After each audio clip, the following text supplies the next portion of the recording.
And what is the biggest culture shock you have received while you're here? So the village culture is quite different from what I'm used to in many different things. Yeah, in terms of maybe marriage and kids and all of these things, we behave very different. And so yeah, I guess those things in terms most especially because I'm Marwa's partner. Yeah. So they see us as a couple and they expect things Yeah. to happen. And if we were in Argentina, he wouldn't be having any of this situation. Oh, no like visitors, no party. Nobody. No. I mean, in terms of us being together, if he was in Argentina, nobody would be pressuring him to do things. Oh, you should marry her. You should things like this, you know. Yeah. And here I'm experiencing these things because it's very strong in the culture. So yeah. Speaking about culture, I follow you 2 days ago. You had posted about you had a blog, and kindly watch out at Rocabrera Travels. Rocabrera Travels. Yeah. Your content was about you are shocked that polygamy is real in Africa. Yeah. What are you? I know you explained, or maybe you came to know about it. Yeah. What do you think about that? Well, it's very different. It's not something that I'm used to. That is not even allowed in my country. Okay. So Is it illegal?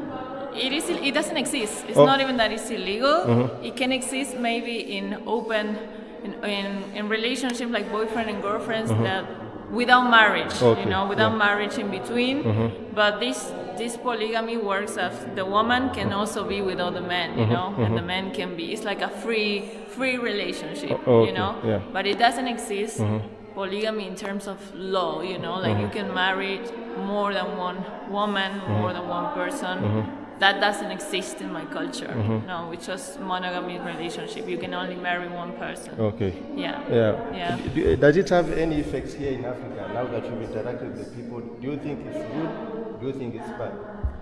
I don't think that I'm someone to judge if it's good or bad. It's just something that it's not something that I would choose. That's for sure. Yes. Okay. Yes. And I've been following also. First of all, as I told you before, when I saw your music on YouTube and on some social media spaces. But then I didn't know you are Marwa's person, and you are a musician first. Yeah. But right now you do a cocktail of things. Which one do you like to do most? So I like everything because I feel like I'm multi-talent, I love to do many different things, and I also feel like they are very connected. Like also, I always knew that my music career can be very connected to my travel life, and so I really do. And now that I'm blogging more my life, because I wasn't used to do that. My content was more music. Specifically, and now I'm maybe more vlogging my life and showing who I am, as a person. I'm having a lot of fun, to be honest. I'm really enjoying. So which one will you prefer? Will you prefer music? Will you prefer podcast? Will you prefer vlogging? From now moving forward. I will stick to all of it. It's not that I will quit something and I will stop doing something. No, because that's part of me. It's my life. It's what I want to do in life. So it's not that I'm quitting something. I would just stick. Maybe I'm a little bit paused with my podcast, but I do want to put more energy on it, and I'm very soon to start launching. My podcast is in Spanish right now. Oh, not in English? No, but I'm very soon to start posting in English, English episode. Okay. It was my idea before, but it took me a while to create my podcast, organize it, everything, create every episode also. But yes, I'm very soon to launch the English episodes, and yes, I will stick to all of it, Of course, I divide my energy. Sometimes I want to do more of something. Sometimes I want to do more of something else. In this moment, maybe majority of my energy is in blogging and traveling, and I'm taking a break from music in terms of singing.